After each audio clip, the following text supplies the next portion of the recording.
Hey everyone, it's Steven from Level 1 Sword. This one turned out to be a bit longer than my usual videos, so I hope you don't mind. The extra content comes at no extra charge, of course. What would do me a huge solid is if you left a comment, like, share the video, and subscribe to the channel. And with all that nonsense out of the way...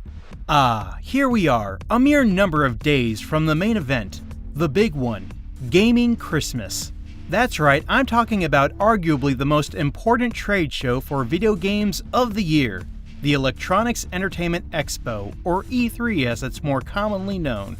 Each year this massive event comes and goes, leaving a wake of massive amounts of information and packed wish lists in equal measure. You know you're a gamer if you look forward to this event with any amount of schoolboy level excitement. For all the glitz and glam surrounding this anticipated event, I have found there to be more and more detractors each and every year. I hear things like, E3 is so obsolete. E3 is losing its relevance. E3 is dying, and so on. Is there any truth to these claims?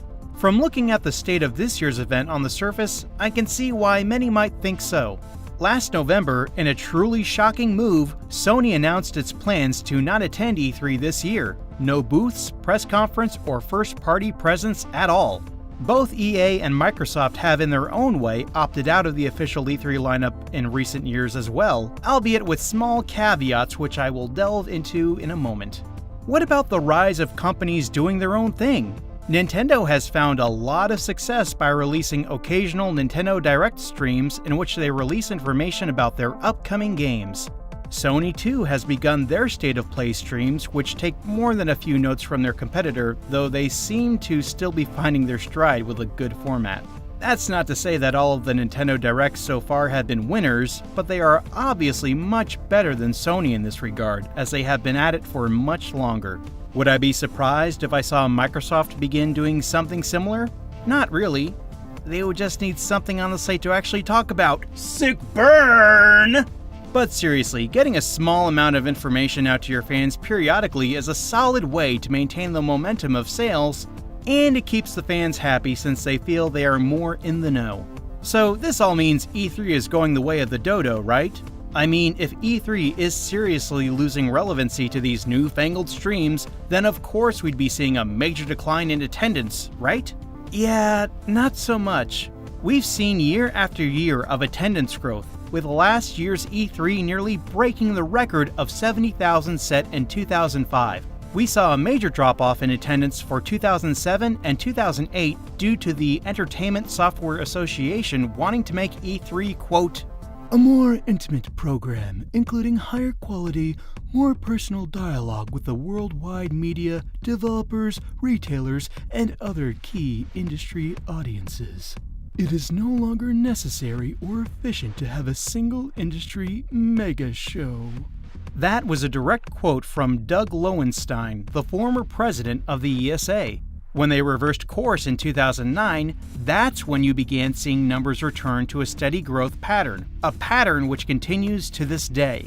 What about the rise of companies doing their own thing? I hear you repeat my previous question back to me, and my response is, what of it? Has Nintendo allowed the Directs to replace their E3 presence? Absolutely not! They still hide most of their cards up their sleeves until E3, and the same can be said for the companies like Microsoft and EA who hold events outside of E3 but still in the same week. Why hold your major yearly press conferences the same week as E3? Because that's when you'll have the most eyeballs watching and the most ears listening. They're not stupid, they know a good opportunity for exposure when they see one. Even if Sony is skipping this year's E3 and citing E3's so-called irrelevancy as one of the reasons, they also canceled this past December's PlayStation experience, and the reason they gave for that was they simply had nothing new to show people. So you're telling me that E3 is irrelevant when you canceled your own similar event just a few months ago? I smell a scapegoat scampering somewhere nearby. Really, no matter how you slice it, E3 is on an upward trend and has been for several years. Regardless of what EA, Microsoft, Nintendo, or Sony decide to do, there appears to be no stopping this train. To those naysayers out there who disagree and think E3 is in a death spiral, I challenge you to share some numbers to support your view. Just because you may think the trade show format is old and tired, it still apparently works. It is okay to leave the house sometimes, right?